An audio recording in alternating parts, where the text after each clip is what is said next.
Dear friends, good morning. As we begin our worship, as we begin our meditation today, I greet you in the name of our Lord and Savior Jesus Christ, who has given us this opportunity to praise and thank and glorify God. At this time, let us take a moment of silence to remember and recollect that God is our healer. God is the God who heals us, especially on this Environment Sunday. May the Triune God bring us healing. May the Triune God establish His life among us. Let us pray. Let the words of my mouth and the meditation of all our hearts be acceptable in your sight, O God, our guide, strength, and our Creator. Amen. This Environment Sunday, it is very special indeed because Environment Today, United Nations brought the theme Time for Nature. Everywhere when human creation and humanity and the human life is suffering because of COVID-19, we see that nature has taken its own course to participate, own course to celebrate, because we see that there is order in the creation. Genesis 1:1-5, we see that the earth was formless, void, and there was darkness. And God, because seeing this situation, when God wanted to bring the earth into its fullness, God made sure that this formlessness, this voidness, and then the establishment of life, establishment of light will bring order in the creation. So creation bringing back an order tells us that God is the creator who brought balance in our life. Today, COVID-19 has brought order in the ecosystem. Very recently, I was reading the paper where it said in Gujarat, the rare lions have been again recognized and again been seen. So I don't have to tell you what nature has got back to us. Previously, we were always talking about saying, oh, the nature, there are extinction, animals are extinct, birds are flying away. And then we have also seen the air is polluted, the water is polluted, the ocean is polluted, dolphins have gone into extinction. Yes, there has lot of calamities that has happened, but order has come into nature. So what is it telling us? We human beings have lost our order. We, those who have to stay at home, those who have to stay with our life, we have made sure to destroy and give space for nature.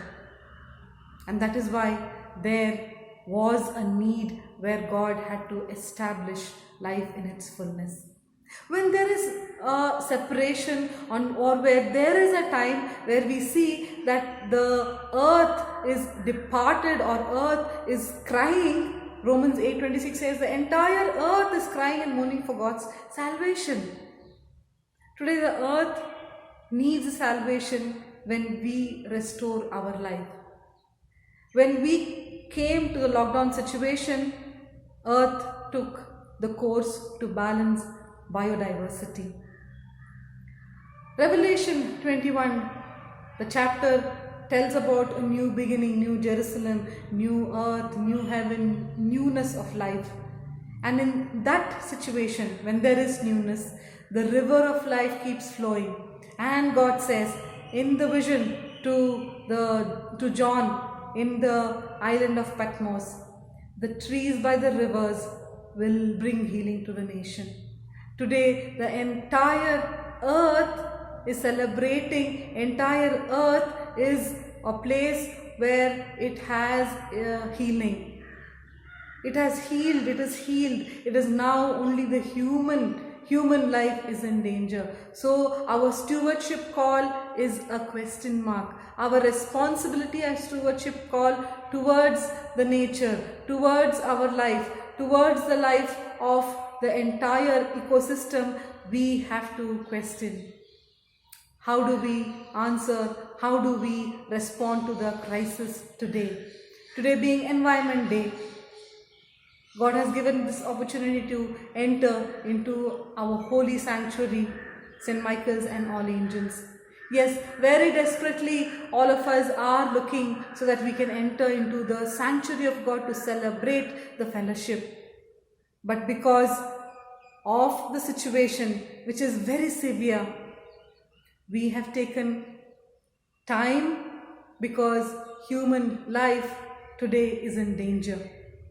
So as congregation of St. Michael's and All Angels, we will make sure to bring to you, when the time and when the situation is right for us to come together to celebrate the oneness, celebrate the fellowship, celebrate the unity, we will inform you in time. Till then, hold on to the faith. Till then, hold on to the fellowship. Till then, hold on to the prayer that you have in your life.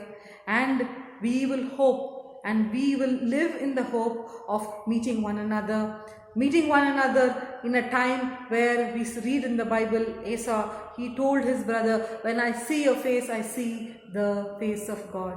Let us wait for the glory of God to be revealed in our life, not in frustration, not in fear, but in happiness. Let us come out for the time so that we will come together and celebrate the life which Christ has given to us. May these words remind us of our responsibilities.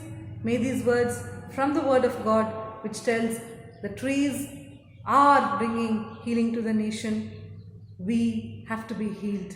To heal, we need to take precautions. We need to be careful. Be careful in your home. Be careful in your place.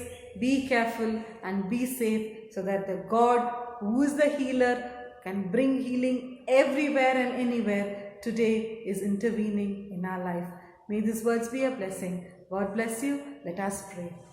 Lord, we thank you that you have given us this opportunity to praise you, glorify and to honor you. And very especially, Lord, we thank you that you are holding on to the life in its fullness, and being faithful to us. Continue and strengthen us, Lord, so that we can participate in your holy presence. Strengthen us, guard us. In Jesus' precious name we offer this prayer. Amen. Let us all say together the prayer which our Lord Jesus Christ taught. Our Father, who art in heaven, hallowed be thy name. Thy kingdom come, thy will be done on earth as it is in heaven. Give us this day our daily bread, and forgive us our trespasses, as we forgive them those who trespass against us. And lead us not into temptation, but deliver us from evil. For thine is the kingdom, power, and the glory, forever and ever. Amen. Peace of God, which passeth all understanding, remain in our lives, remain in our heart, remain in us forever, until we meet, until we seek the glory of our Lord, now and always. Amen. Have a blessed time. Have a wonderful time. May God bless you, and may you be a sign of healing for the nation. God bless you.